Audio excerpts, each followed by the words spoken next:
Life's candy and the sun's above the water. I grew up in the jazz world, like jazz, bebop, traditional jazz world. So that was kind of a world that, not from my parents. My parents are great musicians, but the industry kind of had expectations put on me. And I had a sense of duty to the music to uphold. And when my father passed away, I wanted to be closer to him. So I really pursued a jazz career early on.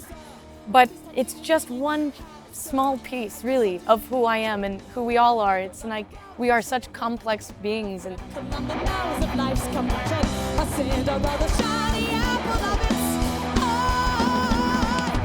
my passions are rock and roll, opera and theater and funk and soul, and I wanted to do it all.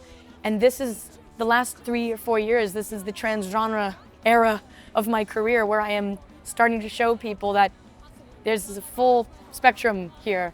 And it's more than just, look at all the genres I can sing. It's a coming out story in a way, musically.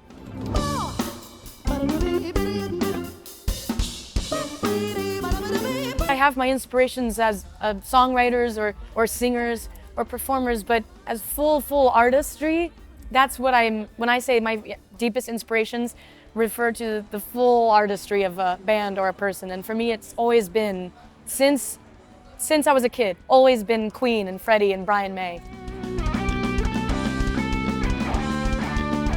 Puccini is my absolute favorite. Because Puccini was also, is transgenre in a way. When I say transgenre, I of course mean not just mashing up of genres, but like really incorporating other cultures and elements of other types of music into your own voice. So Puccini would write Madame Butterfly, where he incorporated Japanese folk music into it, or Turandot, which is Chinese folk music, or La Fanciulla del West, which is American gold rush, folk music. And I think Puccini was a big influence on me making this decision to follow this transgenre path.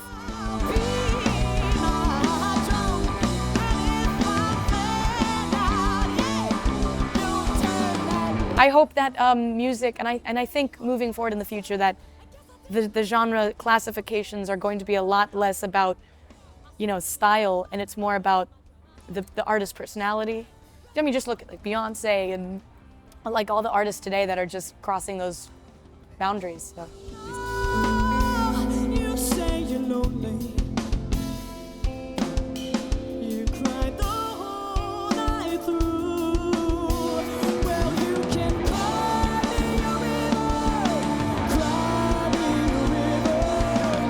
river. That is the spirit of jazz right there. It's the mixing of things. It's always has been. And while I also am deep in my heart a purist at times, bebop, old cabaret theater, 20s music, I can be a purist. I go there. But really, I take a step away from it for the most part and see that jazz, rock and roll, soul, these are not genres anymore that don't belong to any group. They are spirits that are living, breathing things. And we have to live by the jazz music. Duke Ellington himself was calling his music beyond category, and a lot of jazz musicians prefer not to use the word jazz because it's like becomes so much more. And I think that it's got to be referred to as a spirit.